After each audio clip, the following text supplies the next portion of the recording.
שלום, אני עדן, בת 18, אוהדת הפועל תל אביב. אני אוהבת את הפועל תל אביב בגלל אליניב ברדה, שהוא הגאווה של באר שבע, התותח הזה. אליניב, תעשה קוצים, זה יעזור לך, רמי, הספור שלי מחכה לך. עסקת פעם בספורט? אני אוהבת ספורט, אני אוהבת לעשות ספורט. ריצה, הליכה, פה שחייה, ג'ודו שם וזה, זה עוזר לשמור על הגזרה. ספרי לי על המפגש שלך עם הגבונה. אני וחברות שלי היינו צריכות להגיע לתל אביב, אז עצרנו טרמפים, וסתם מישהו חמוד עצר, ולא ידעתי מי זה. וחבר שלי כל הזמן אומרת לי, את יודעת מי זה, את יודעת מי זה? ואני לא יודעת מי זה. ואז היא אומרת לי כזה, זה אוגבונה, מהפועל וזה. הוא היה ממש חמוד, הוא חמוד כזה. אני וחבר שלי אוהבים גאנה, בגלל פנסטיל, בגלל שהוא היה בהפועל.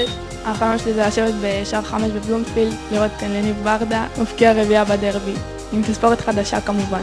איזה עונש את חושבת מגיע לשחקן שהספר? אני הייתי מעיפה לו כאפה.